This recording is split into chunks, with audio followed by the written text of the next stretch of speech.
We're starting this series on looking at this book, the Quran, looking at it internally, looking at the many of the claims it makes, looking at its content, looking at its makeup, things like that. This is not the external critique, which we've already done. Al-Fadi and I did it last year. We had a 10 different series on that, and we'll be doing further ones, moving on from that, continuing that series of external critique. This is the internal critique, and we're asking questions of the Quran itself, opening its pages and critiquing it from what we read. And one of the first claims you hear from Muslims is that this is the Word of God. What do they mean by that? Well, you will hear many different Muslims say different things. Most of them, when they say that, they mean that it is their primary revelation. It is the one thing that they have to take, that they have to adhere to. There's no way you can be critical of it if you're a Muslim, and that's why Muslims are not critical of the Quran, and that's why many of the things that I'm going to be saying in this series will confront many of them, and they certainly, I'm hoping, will get a response from them. So what I want to do is ask, where does this notion of Word of God, where does it come from? And to help understand that, I think we need to go back to the author of this book to see what the author says. The difficulty is, who is the author of this book? Is it Allah? Was it Muhammad?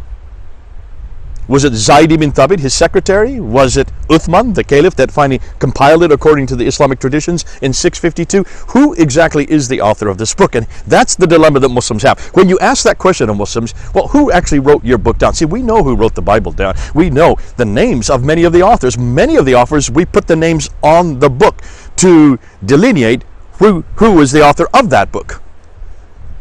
James wrote James, John wrote John, Moses, we know, wrote the first 5 books. We know that certainly that Jeremiah wrote Jeremiah, Isaiah wrote Isaiah, and so on and so forth. So we really don't have a dispute over who the authorship is. There are some books that are still being debated, like the book of Hebrews or whoever wrote Job.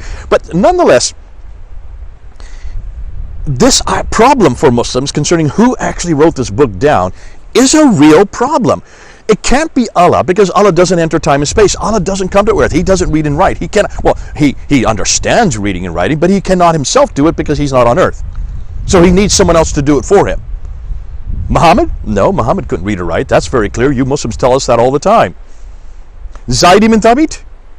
His secretary, that would have been his responsibility. But as you saw in the external critique that we did, when we looked at it historically, we know that Zaid ibn Thabit could not have written this down because there is no manuscript that comes from him. We don't have anything from the 7th century. We have nothing from the same century that he lived. And the manuscripts, the earliest manuscripts that do appear, don't really begin to appear for a bit 60 to 100 to even later years after that. And certainly this book that I have in my hand today could not have come from Zaid ibn Thabit, because this book, this particular book, this one called the Hafs manuscript, was only created in 1924, 95 years ago. So we can dispel Zaid ibn Thabit, and in the same way we can also dispel Uthman. There are no manuscripts from the time of Uthman, though Muslims like to claim that all these 6 major manuscripts from Topkapi, Samarkand, the Ma'il, the Husayni, the Petropolitan, and the Sana manuscript, though they all like to claim that they're from Uthman, even Muslim scholars today now admit that none of them come from Uthman. So we can throw out Uthman.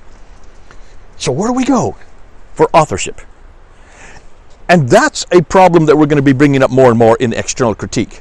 So then where does this claim come from that it's the Word of God? Well, rather than answer that, and I want Muslims to come back with that, I would like you to tell me how you know this is the Word of God, because one of the things I want to do in this whole series is to ask that question of the Quran itself. If this is the Word of God, then it should pass quite a few tests. One of the first tests is, what do you mean by revelation? How do you even consider this to be a revelation from God? We're going to look at that in the next few videos, looking at what you Muslims say revelation is and what we say revelation is. And you will see there's quite a difference between our views of revelation. It's going to be quite different concerning what you consider to be revelation and what we consider to be revelation. Or we'll be moving into inspiration. And this is fascinating because when you look at inspiration, it's not the inspiration that we would talk about as Christians. But we need to unpack that. We need to do a whole video just on wahi, what you call wahi. I would also like to look and see whether or not when you look at the stories, when you look at all the content, when you look at all the claims, and it makes claim after claim after claim, and it has an enormous amount of theology, when you look at the theology here, is that universal? Is it something that can be applied to everybody, everywhere, at all times, with everyone?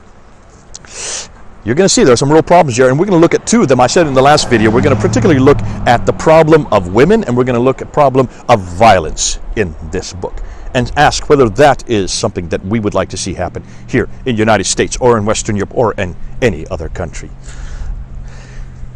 If it is the Word of God, and I'm going to keep coming back to this, the Word of God, not a Word of God, because you're claiming it's the Word of God, definite article, then it should not have any contradictions.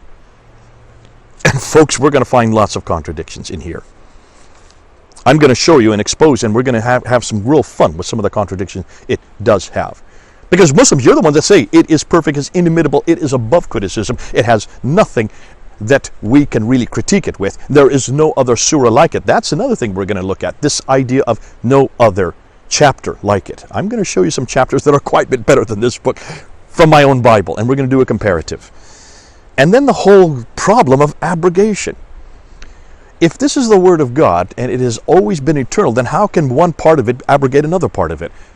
Even that whole notion of abrogations makes no sense with eternality.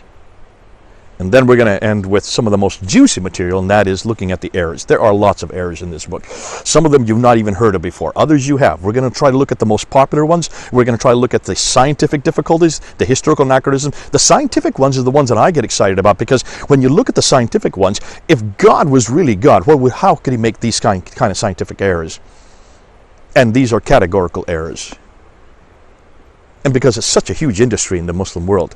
Nadir Ahmad, the debate that I had with him, you can see very clearly that he was very clear that these are scientific proofs. By the end of the debate, he was reeling and trying to find out anything to defend him, and he could only spend his time talking about the mustard seed and the virginity test in the Bible. That's all he could talk about. Poor fellow. Fascinating, because if this is the Word of God, it should not have these problems. Not at all. Not at all. The Word of God bothers me. And what I'm going to show from this series, that this is not the Word of God. I'm starting out with this claim. This is not the Word of God. Let's see if I can prove it. Come with me. Let's do it together. And Muslims, comment at the bottom. Come back with responses. Try to defend what I'm saying.